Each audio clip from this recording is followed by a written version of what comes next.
تو پہلی بات جو کرنے کی ہم سب کو ایک دوسرے کو یاد کرانے کی ہے کہ ہم کچھ باتیں کہتے ہیں اسلام میں، لیکن جو اس بات کا نتیجہ ہوتا ہے نا، اس کے نتیجے سے جو سوچ میں تبدیلی آنی چاہیے وہ نہیں آتی۔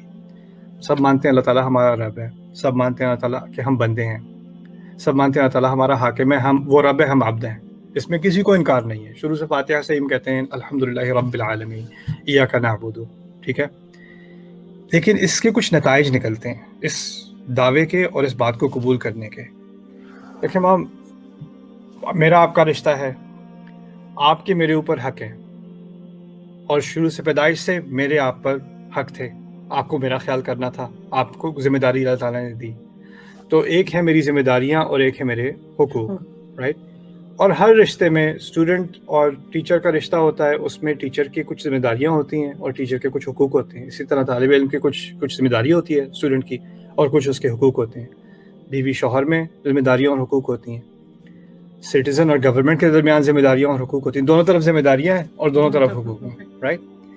تو تمام ہمارے رشتوں میں ایک ذمہ داری اور ایک حق کا ایک بیلنس ہوتا ہے ہمیشہ، کبھی حقوق زیادہ، کبھی ذمہ داریاں زیادہ، کچھ نہ کچھ ادھر ادھر ہوتا ہے، لیکن ہوتا ضرور ہے۔ اسی طرح بزنس میں یا کبھی آپ کچھ خریدنے جا رہے ہیں تو خریدنے والے کی کچھ ذمہ داریاں ہیں اور بیچنے والے کی کچھ ذمہ داریاں، اور دونوں کے کچھ حقوق ہیں، رائٹ؟ تو ہم یہ حقوق اور ذمہ داری جو ہر رشتے میں پائی جاتی ہے، ہم اس کا کانسیپٹ الگ کرنے میں ناکام ہو جاتے ہیں جب اللہ تعالیٰ کی باری آتی ہے۔ اللہ تعالیٰ کے بارے میں جب ہم سوچتے ہیں تو ہمیں حق اور ذمہ داری، یہ چیز آپ کو ہٹا دینی ہے اپنے ذہن سے، کیونکہ اللہ تعالیٰ ہمارا رب ہے تو سارے حق اس کے ہیں اور ساری ذمہ داری ہماری ہے۔ اصل میں ہمارے رب پہ کوئی حق ہے ہی نہیں۔ دیکھیں، اس طرح سمجھ لیں کہ میرا پین ہے یا میرا یہ کاغذ ہے، میں اس کا پوری طرح مالک ہوں۔ میں اس کاغذ کو پھاڑ کے پھینکوں یا اس کو جلاؤں یا اس کو اپنے پاس رکھوں، اس کا خیال، اس پہ میرا پورا اختیار ہے۔ اس کاغذ کا کوئی حق نہیں ہے، کیونکہ میری اس پہ پوری طرح مالکیت ہے۔ اللہ تعالیٰ کو ہم پوری طرح، یعنی اطلاق کے ساتھ اس کو ہم اپنا مالک اور حاکم اور رب مانتے ہیں۔ تو اس سے پہلا نتیجہ یہ نکلتا ہے کہ ہم نے حق کی بات چھوڑ دی۔ اس نے جو کچھ دیا ہے وہ اس نے اپنی رحمت کی وجہ سے دیا ہے، نعمت کی وجہ سے دیا ہے، اس نے اپنا کرم کیا ہے، لیکن اس لیے نہیں دیا کہ ہمارا حق بنتا تھا۔